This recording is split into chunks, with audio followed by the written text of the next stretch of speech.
So we hope everyone is welcome. My opening words are from James Mattis, and it seems odd, I think, at least in my experience in a Unitarian Universalist congregation or service, to quote the CENTCOM commander, General of the Marine Corps, Secretary of Defense. However, I think he has something important to say to everybody, no matter how you feel about him. Instructions given by the military departments to our troops before the Normandy invasion reminded soldiers that the Nazi slogan for destroying us was divide and conquer. Our American answer is, in union there is strength. We must summon that unity to surmount this crisis, confident that we are better than our politics. Someone is the first president in my lifetime who does not try to unite the American people, does not even pretend to try. Instead, he tries to divide us. We are witnessing the consequences of 3 years of this deliberate effort. This was in 2020. We are witnessing the consequences of 3 years without mature leadership. We can unite without him, drawing on the strengths inherent in our civil society. This will not be easy, as the past few days have been shown, but we owe it to our fellow citizens, to past generations that bled to defend our promise, and to our children. Only by adopting a new path, which means, in truth, returning to the original path of our founding ideals, will we again be a country admired and respected at home and abroad. Our opening music is hymn number 121, We'll Build a Land, and this is going to be led by Paula and Lindsay. Please stand as you can. If you can't, that's okay. We still love you.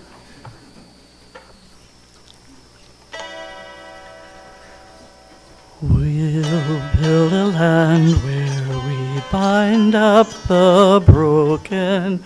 We'll build a land where the captives go free, where the oil of gladness dissolves all mourning.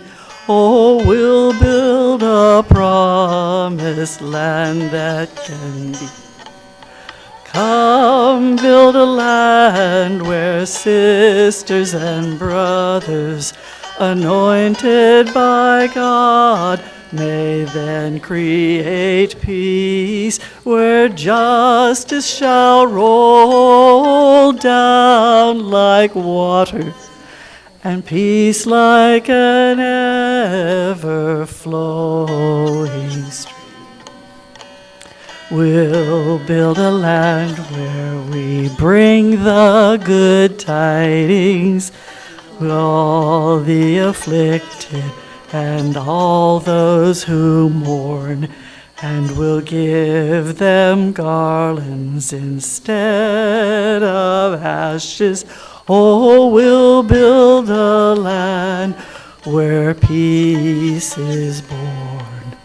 Come, build a land where sisters and brothers, anointed by God, may then create peace, where justice shall roll down like waters, and peace like an ever-flowing stream. We'll build a land, building up ancient cities, raising up devastations from old, restoring union generations. Oh, we'll build a land of people so bold. Come build a land where sisters and brothers, anointed by God, may then create peace, where justice shall roll down like waters, and peace like an ever-flowing stream. That's enough. We're stopping right there. I just decided. Thank you, Paula.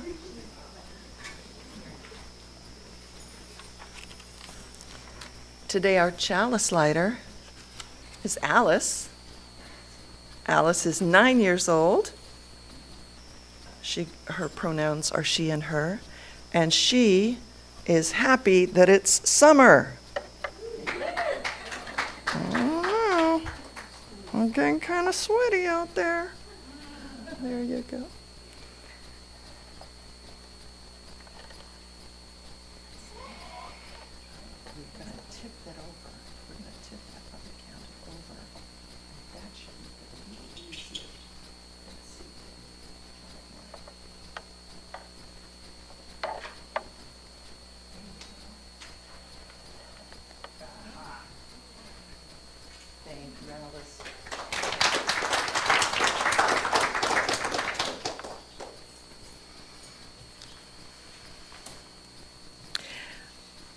And as we light the chalice, we say, in light of truth and the warmth of love, we gather to seek, to sustain, and to share. And now let's state together our affirmation that we make to each other each week.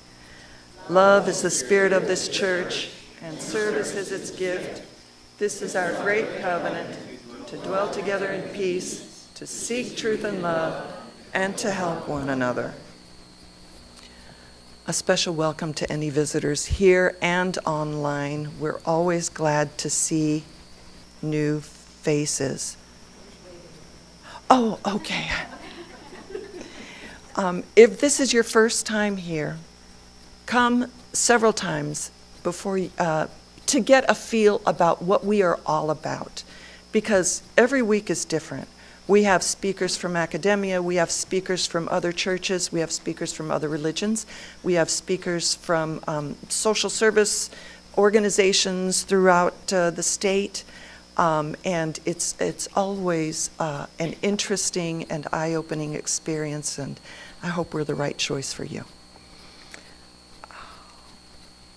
Now, turn and say hello to a neighbor.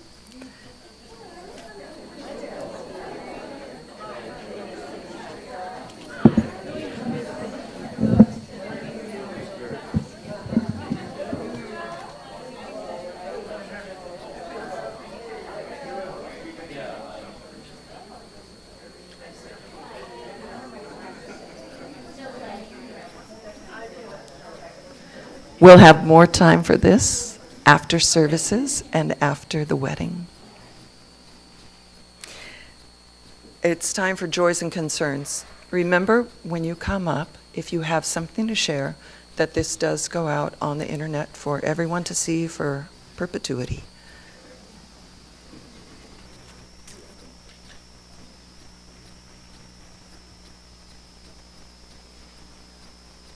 Come on here to the middle.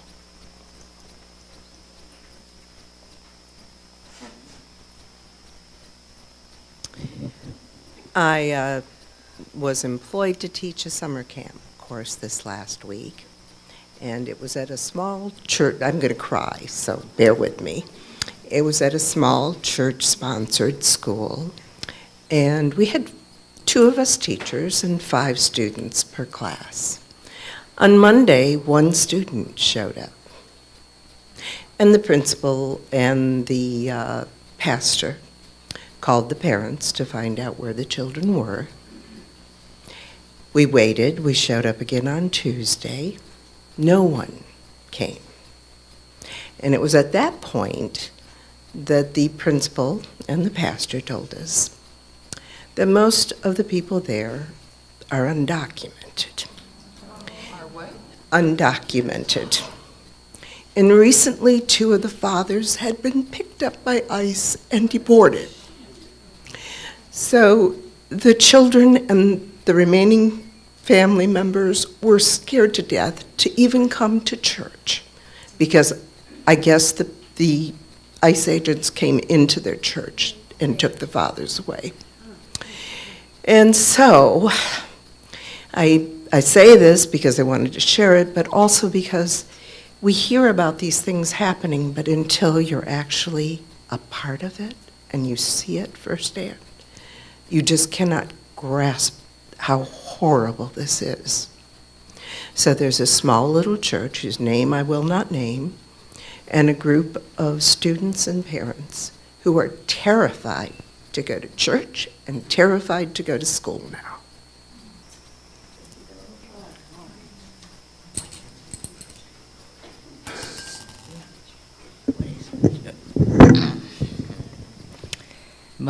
My joy is I ride my bike.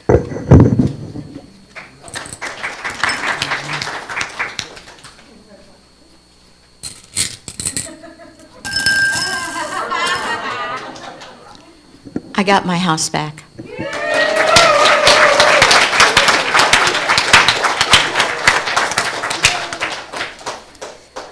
This is, it's a concern about one of our members, Marcia, if you may have heard, is in the hospital again.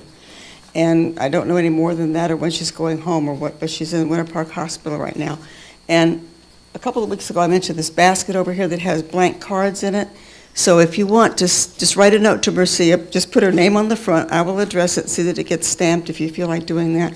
I'll collect them after service. Yes? Would you like me to say a little more about what's going on? Oh, absolutely. No, go ahead. Yep. Anyway, over there, there's no pen in there. Sorry, I'll put one in. But I'll make sure that she gets them, or her family. I'll make sure that she gets them, or her family gets them.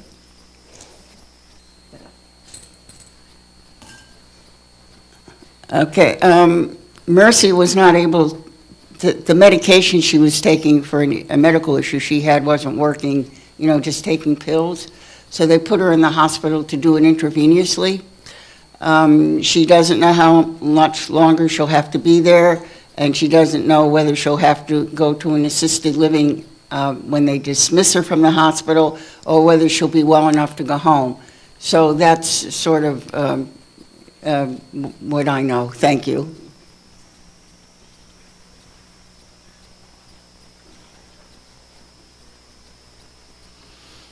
As I said last week, we're in trying times here, and I noticed that Reverend Kathy is going to be talking about burnout prevention on the 13th of July.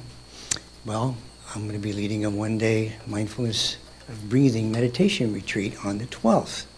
So if you want to get prepped for burnout prevention, that would be a good thing to do. If you want more information about it, there's a flyer posted on the door there, and you can talk to me. I wish you well. That's the 12th of July.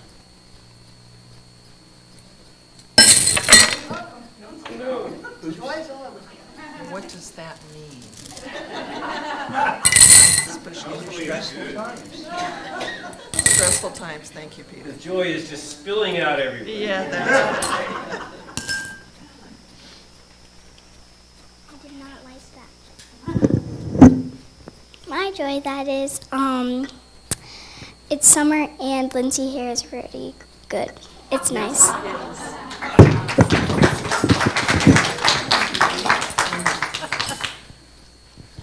Thank you. Last night, this place was transformed into a pizza parlor with all sorts of suspicious people because Jill and Larry hosted a murder mystery party as one of our auction items. There was a suspicious monk and a mayor who was a little bit on the shady side, yeah, and some very nefarious characters. And I was a magazine editor of a fashion magazine, So I sprayed some color in my hair, and everybody said, wear it to church tomorrow, wear it to church tomorrow. So I did not wash it out last night, but it will be gone tomorrow. But I decided to share some of this joy with you today. And thank you to Larry and Joe for a fabulous donation to our auction.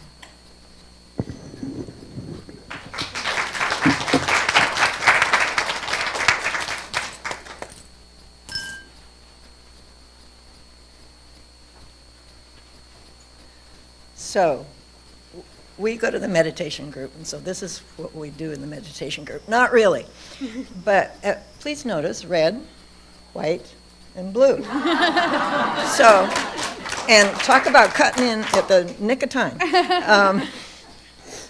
This is my idea of America.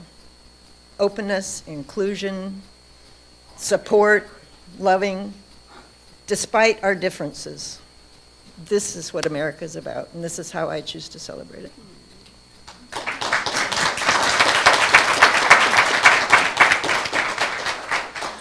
I also just have one more joy. Alyssa,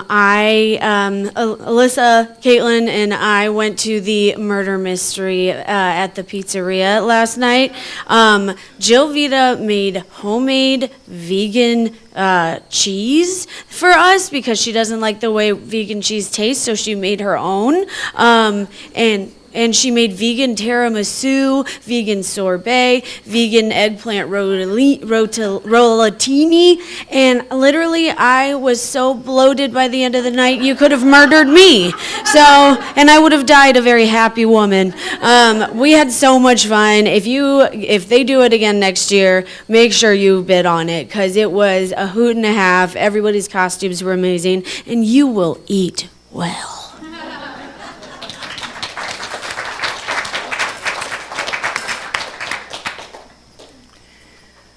Let's have a moment of silence for all of the joys and concerns shared, and I know that there are many that you hold in your heart that have not been spoken.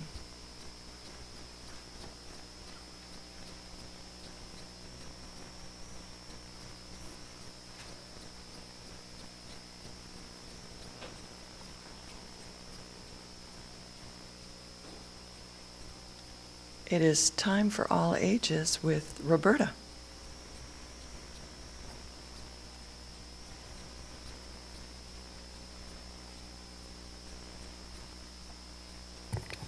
A couple of weeks ago, we had a lot of fathers up here for Father's Day talking about what it means to be a father. This is more like what it means to be a mother. It's just a coincidence. But you could always substitute father for this. I got the bare bones of this story off the internet, so it isn't completely original, and then of course I added my own little flourishes to make it mine. It doesn't really have a title, but it's all about a lady by the name of Mary Louise. Mary Louise pulled into her driveway and took a big sigh. Oh, she was so glad to be home. All she wanted to do was get on the couch and rest. She was exhausted. Everything just seemed to go wrong at work today. Well, she lay down and was trying to relax when all of a sudden there was a little tap on her shoulder. Hi, Mommy. Oh, it was her young son, 10 years old, Thomas. Hello, Thomas. I am so tired. I'm sorry, I need to rest for a while. Mommy, how much money do you make? What? How much money do I make? Well, that's none of your concern. That's none of your business. But, Mommy, I want to know how much money you make. It's important. Where's Charlotte? Charlotte already left. You know she leaves as soon as you come home. Yeah, she does. Well, Mommy, I really need to know how much money you make. Please, please tell me, how much money do you make? Mary Louise thought a minute, and she says, well, maybe I can rest a little while if I tell him how much money I make. I make $20 an hour. His face all got tense, like he was trying to concentrate and figure out something. And then he said, Mommy, may I have $5?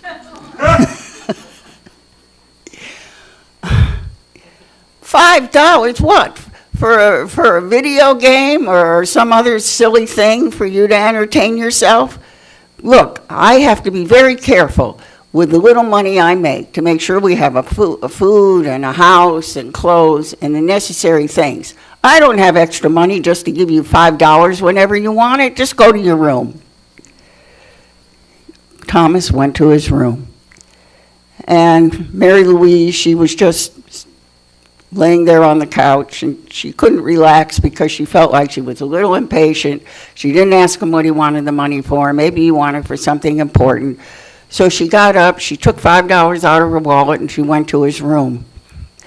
He was laying in bed, and she could tell that he was crying. "I'm sorry," she said. "I shouldn't have been so impatient with you, but I was so tired. And maybe you need this $5 for something important." And she hands him the $5.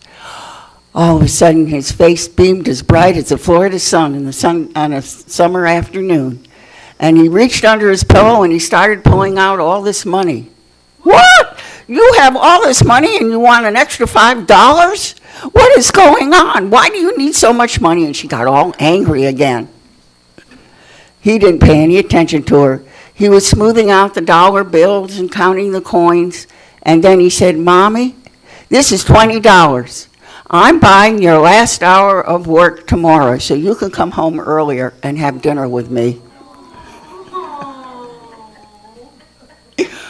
"Oh, Thomas," she said, "my sweet Thomas." And tears rolled down her cheek as she hugged him.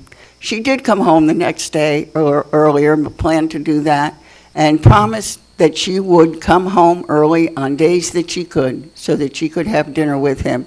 She just didn't realize how much he missed her.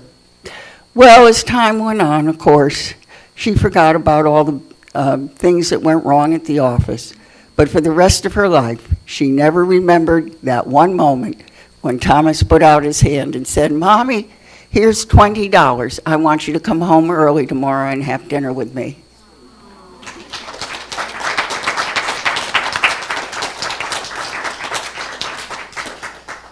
Thank you, Roberta. That was sweet. It's time to pass the baskets. We're going to be, while we do this, we're going to be listening to a Unitarian Universalist singer, Joe Jenks, sing something very appropriate for us. We are sharing 40% of our basket with the Hope Community Center, and they need it now more than ever. I believe they do a lot with our immigrant communities, and there we go.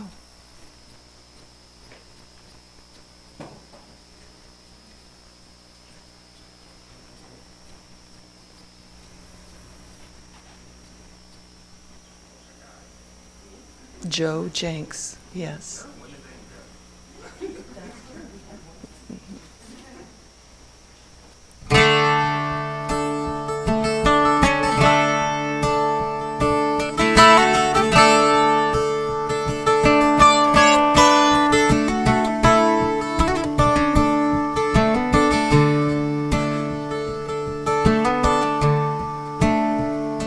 From far away and distant lands, the tempest tossed with hopeful hearts and calloused hands, reach toward the light, the torch held high, and cast their gaze upon the lady of the harbor. And she welcomes them with open arms.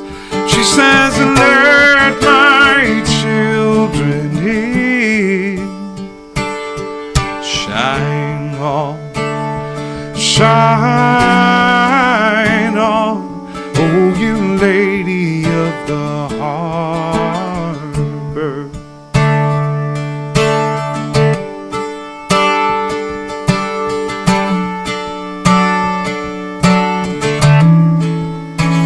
And and so it was with my own kin. They sailed from Sweden and from France and Ireland. Their earthly cares packed in their bags, they cast their gaze upon the lady of the harbor, and she welcomes them with open arms. She says, let my children in. Shine on, shine on, oh you lady of the harbor. Now we're locking down the borders and we're filling up the jails, and we say they don't belong. How conveniently do we forget that we've all come to sing the same sweet song? Will the dream survive the strain? Will huddled masses have a chance to learn its sweet refrain? Or will we fall into our fears and turn our backs against the lady of the harbor? And she welcomes them with open arms. She says, let my children in. Shine on, shine on, oh you lady of the harbor. And she welcomes them with open arms. She says, let my children in. Shine on, shine on, oh you lady of the harbor. Shine on, shine on, oh you lady of the harbor. Oh you lady of the harbor.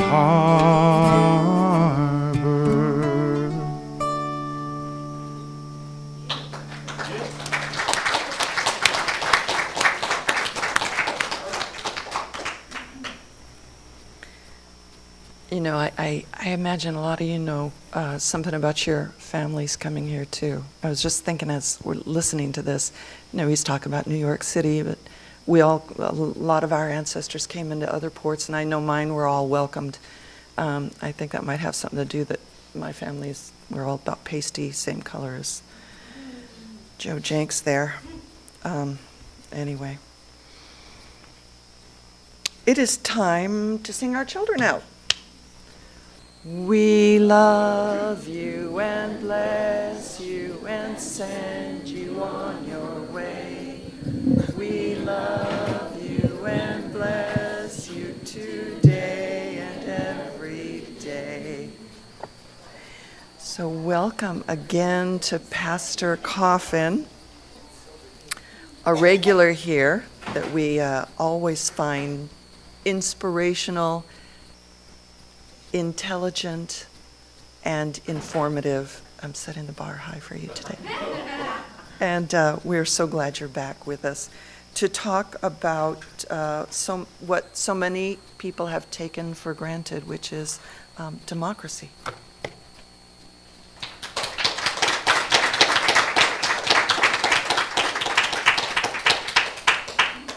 Thank you very much, except for the introduction, which which set the bar too high.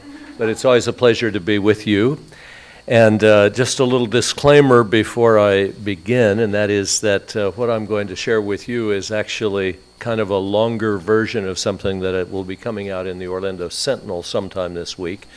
And it was kind of interesting to me. I'll just tell you a little background. I prepared this op-ed for the Orlando Sentinel, and I sent it off to them. And 4 minutes later, 4 minutes after I sent it to them, 700-word op-ed, I got an answer back, and they said, yeah, we'll print it. And they said it wasn't a form response, it was to me personally. And I thought, man, this is really good. They must view this as a Pulitzer Prize winner, you know? This is really good. So I told my oldest son about it. He said, man, they must really be hard up to give those kind of answers that fast, you know? It was AI. And anyway, so I knew it was, it had been actually looked at because of some of the things they said in the letter, and I thought to read it, to respond, and to actually have the personal elements in it, you know, that was pretty interesting. Anyway, when I was in my junior year in high school, a teacher suggested to me that I should enter a competition that was sponsored by the Veterans of Foreign Wars. And this was called the Voice of Democracy competition. It was a script writing competition.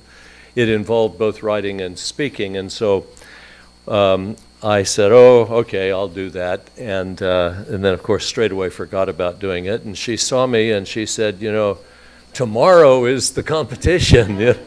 So I thought, well, maybe I better write something. And so I sat down and wrote something quite quickly. And the way it was done was that we went to a school. Actually, there were several schools that got together. And we were behind a curtain, and we read what we had written, and no one knew which school we went to, except this is school 1 or school 2. Nobody knew our name. It was just participant A or B or whatever it might be.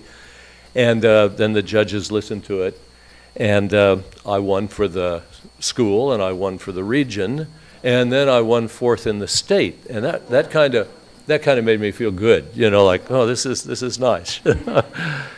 So much so that the next year I decided I'm going to really put heart and soul into this thing, and I'm going to win, and for the state, and I did.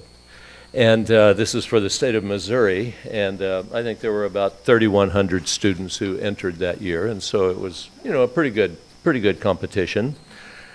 I will just mention that one person who had won the competition before me was Rush Limbaugh, and so, you know, anyway, I'm sure that we had different perspectives that we presented. So as a result of having won this competition, I got to go to the Washington, D.C., to the Veterans of Foreign Wars National Convention that they have, annual convention. And I got to compete in the nationals, and I'm sorry to tell you that I didn't win.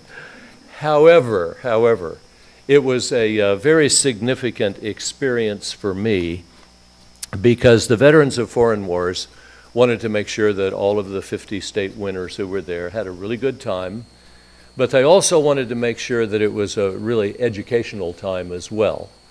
And so we got to go to a lot of landmark places and see a lot of things, and we got to meet some really interesting people. And I even got my picture taken with Richard Nixon, just the two of us. And so the next week in the local paper, you know, this little town of 3,000 people, I lived out on a farm out in the country, but my picture was there with President Nixon, and they titled it Jim Meets Dick. So I felt pretty good about that. And yeah, oh, it was front page, you know, only a 2-page paper, you know. No. Maybe it was a little more than that, but anyway, this was pretty heady stuff, you know, for a 17, 18-year-old farm boy from Missouri, and it made quite an impact on me, and just going around and having the opportunity to watch government in action, I'd never been to Washington, D.C. before. I'd never seen those kind of things.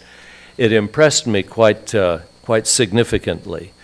And it sort of brought to life the things that I had studied in my freshman civics class about how government works, and it didn't mean too much to me then when I took it in the freshman year.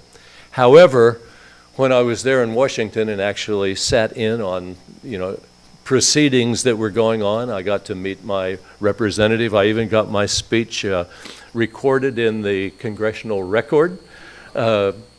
Because my representative wanted to make sure that, it was just a very life-changing experience for me. And I began to understand a little bit more about the significance of what it was I'd written about. Now, it just so happened that year, the theme that we wrote on was Freedom's Challenge. And so that was a very, very good thing to write on, Freedom's Challenge. And I understood more about it as I watched the government in action, and of course as I went on and became a history minor, actually. That was something that interested me immensely. Yeah, okay. I began to appreciate more and more, and so over the years I have written considerably about freedom and the challenge that we have, and the fact that our government is a unique government. And so I have found this to be a topic that I enjoy talking about, and that is also a topic that has always been of concern, because I think that we haven't always understood just how fragile freedom is. We take certain things for granted. You mentioned the idea that we take freedom for granted, and we certainly do. And the story is told that when the Continental Constitution Committee, I should say, when the Constitution group got done with their work, Benjamin Franklin was talking to Elizabeth Willing Powell, who was the wife of the Philadelphia mayor, and she asked him what kind of government the Constitutional Convention had come up with. And his response, which you've all heard before, is a republic if we can keep it. A republic if we can keep it, because Benjamin Franklin understood just how fragile these things are, and how you have to keep letting people know how important it is and why it is that we do the things that we do, because in one sense democracy as it's practiced here in the United States as a republic, a representative form of government, can easily go off the rails. And so I emphasize today that we need to, as we think about the 4th of July, we need to remember what happened in the past and why our country evolved the way it did. We need to celebrate it, but what we really need to think about is safeguarding it, because it does easily slip away. And it slips away for a couple of things. It can slip away because we do a really bad job, or it can slip away because we do a really good job and become complacent. And there's an old saying in business that there's nothing that fails like success.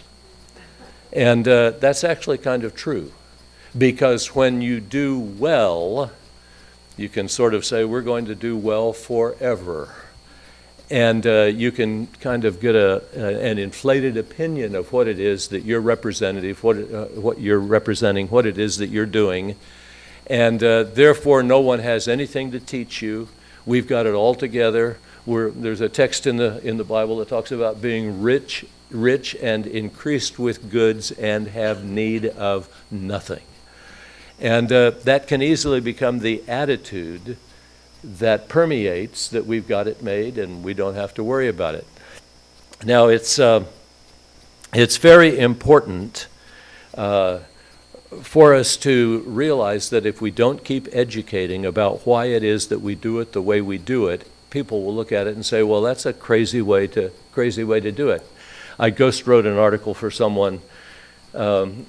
I do a little ghostwriting sometimes, If somebody has an idea but doesn't feel they've got the ability, well, I'll say, hey, I'll help you out because I want to get the thing out there.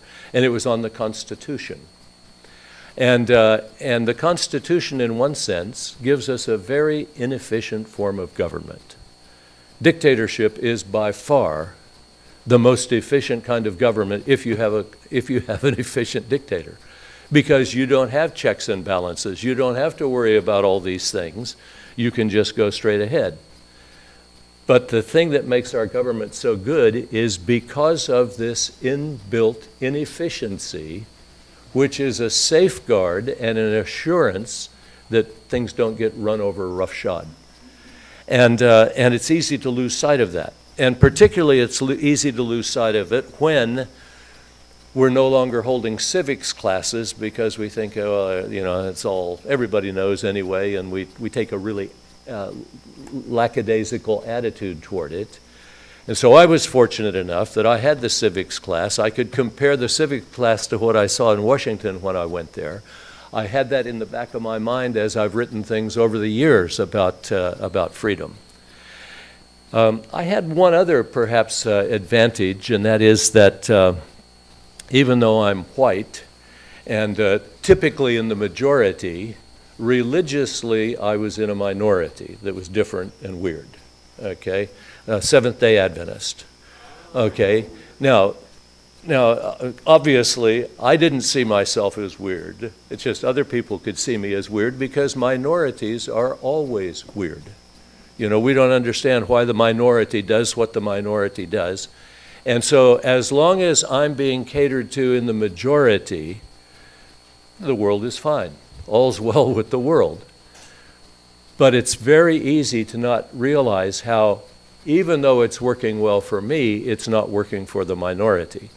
So to have at least one role in life where I was in the minority and where my religion wasn't mainstream was actually advantageous to me because it gave me a much greater sensitivity toward how minorities live their life.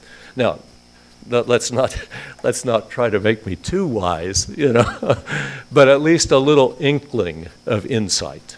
It's not like I really understood everything because we can't understand each other completely. But it's important for us to keep in mind the minority.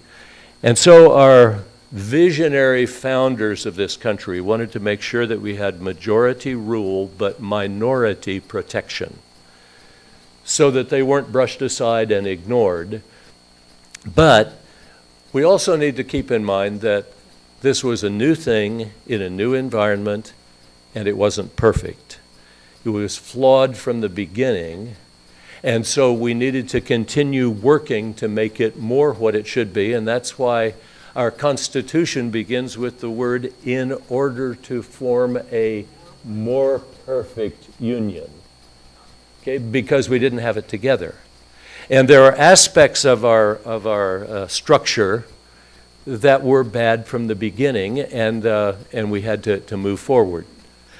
I believe that the founders and those who formed our Constitution created a great document. I think they had a great vision, but it fell short of achieving everything that it should have achieved. And one of the big things that it fell short on was the whole idea of slavery, and the fact that this is only certain people that we're talking about when we say all people are created equal. In reality, in practice, we're not treating people as if they were created equal. And so there was improvement that needed to be made. Also, let me just look at some of the things that our founders, put into our structure that I find very commendable. And let me just say, I'm greatly in love with the idea of the United States. And I'm greatly in love with the ideal of the United States. But I think I do myself a disservice and I do others a disservice if I think that we've got it all together and that we have achieved the idea and the ideal. But that's something that we need to be working on all the time. Okay, so the Constitution is an exceptional document, I believe. And that helped us because it said we're going to take the power away from individuals and put the power into a structure that has been carefully thought through and debated and argued about and so on. And there are two crucial procedural principles, I think, that the founders really believed in strongly. One is the rule of law, and the other is due process. And these are crucial, and these are reinforced either in the Constitution itself or in the Bill of Rights, which came after the Constitution. Precisely, okay. Precisely, and so she says she wants to see it in action, and this is where the ideal and the idea have not always been carried out. The rule of law, and that's what the Constitution was all about, was here's something that we give our loyalty to the Constitution. We take an oath to the Constitution, not to an individual, not to, not to any organization, it's to the Constitution. But the rule of law, it gets distorted. I had some friends who got stopped while they were traveling through Hicksville somewhere in the United States, and so they had to go in and they had to interact with the sheriff, and they were being accused of certain things, and they said to him, well, the law says, and he says, don't tell me about the law. I am the law. I am the law, okay? And that's what our founders wanted to see not happen, and they tried to put up safeguards to say that kind of thing won't happen. Well, there are just a tremendous number of values that have been put down in the Constitution or in the Bill of Rights or in the laws that have been made to support those things. For example, we have the presumption of innocence. We don't just automatically assume somebody is guilty because they were standing on the street corner where the murder took place or whatever it might be. We have this presumption of innocence. We should. Again, Paula, you can just keep saying everything I say. You can say, I want to see it in action. Where the rubber meets the road, okay. But at least that's the ideal, and we must strive toward it. The presumption of innocence, the protection against self-incrimination, probable cause before an arrest, search, or seizure, freedom to practice one's religion, and government neutrality toward religion. And I would just say that this is of great concern to me because there is a belief that among some people who are very active today that this was a Christian nation and it should be returned to being a Christian nation, and that there should really be preferential treatment for Christians.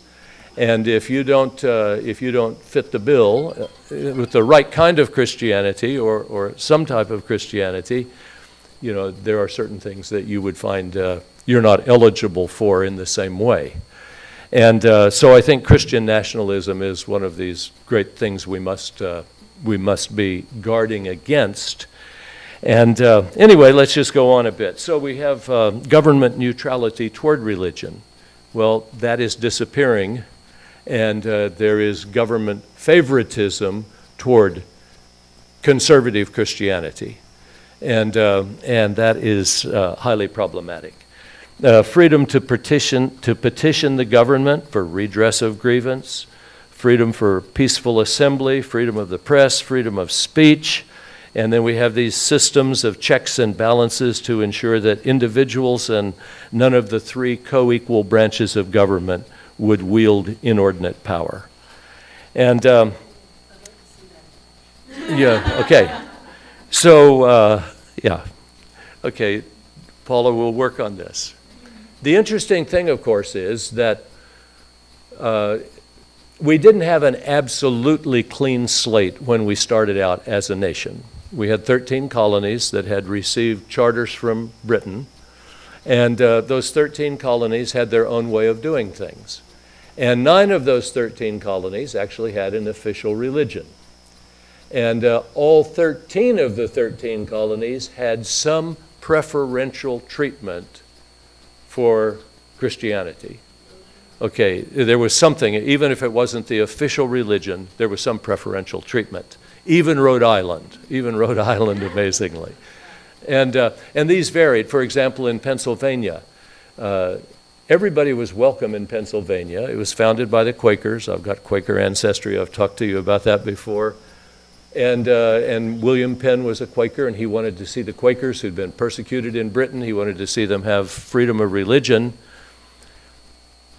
But he didn't view everyone as being equal when it came to religion. And so Catholics and Jews, for example, could live in Pennsylvania, but they couldn't vote. They were ineligible to vote because they hadn't quite made the standard. And so these various constitutions and charters that the colonies had, in varying degrees, demanded something that was Christian in order to be a voter or to be a legislator or whatever. And very often this was, you had to believe that God exists. You couldn't be an atheist and occupy any kind of office. Or you had to believe that you had to be a Protestant in some of the colonies. You couldn't be a Catholic. And it's kind of interesting, the actual charter that James Oglethorpe got for the state of Georgia outlawed Catholics, Jews, and lawyers. And so anyway, and it also outlawed slavery. The original charter in Georgia did not allow slavery, and within just a very short time, it was like, well, but slavery is greatly to our advantage, and so slavery was then accepted. When the 13 colonies declared independence, they recognized they had a big thing they were biting off. It was a big challenge, and they realized that it's not going to be easy to keep this thing going. And of course, when they came together to write the Constitution, there were a considerable number of ideas about how it should be done. And they fought their way through it, and they got the Constitution written, but all of the people participating, like Benjamin Franklin, recognized that we've got this republic if we can keep it. Abraham Lincoln, during the Civil War, talked about the idea of how we must hold on to government of the people, by the people, for the people, that it not perish from the earth. And so at every time of extreme vulnerability in our nation's history, the only thing that can keep us going, the only thing that's going to work, is if we have this recognition of the need to safeguard what we have. The price of liberty is eternal, what is it? Vigilance, eternal vigilance. And that's always been the case throughout our history. And we have, in many ways, moved in positive directions. For example, all of those things that used to be in the state constitutions and charters, after about 80 years had been taken out, almost all of them. And the constitutions of states and so on were brought into conformity with the radical vision that the founders had. But it's so easy to lose track of how it came about, why it's good the way it came about.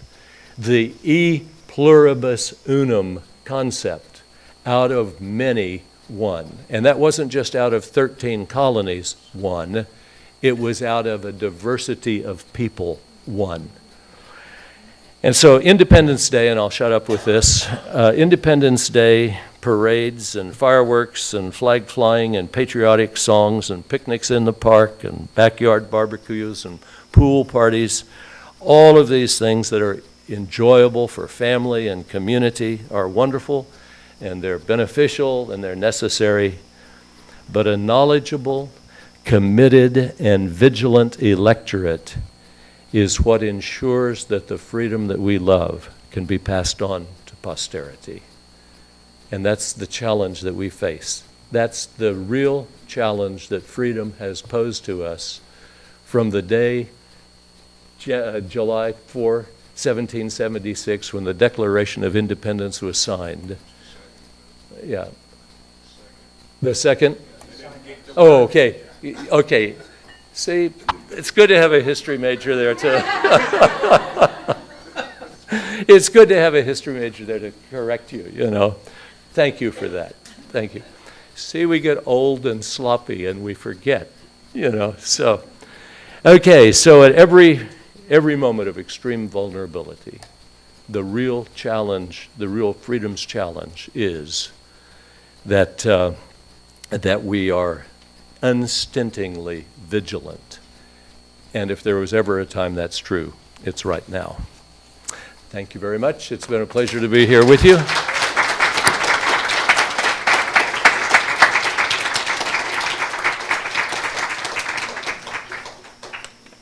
Thank you, Pastor Coffin. I think he jumped over the bar. Yeah. It is time to extinguish the chalice. We extinguish this flame, but not the light of truth, warmth of community, or the fire of commitment. Peace we carry in our hearts until we rest together again.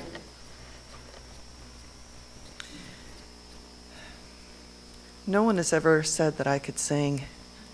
And Lindsay has asked me to sing this, lead you in this hymn. So I'm going to stand back here so you don't.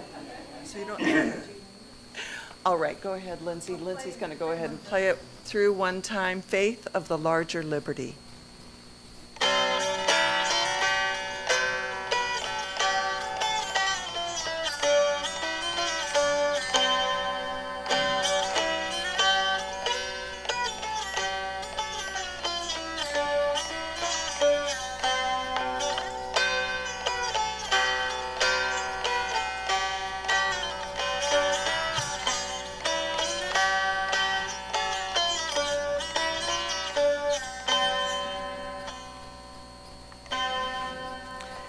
Faith, the larger liberty, source of light, expanding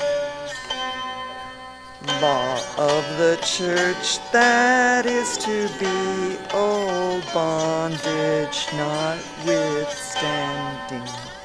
Faith of the free, by thee we live, while we give is shout.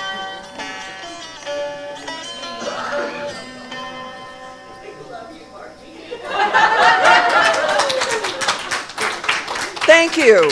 That was it. Sorry, Lindsay, what did you say? Okay. Told you I could sing. My closing words are from Dan Carlin.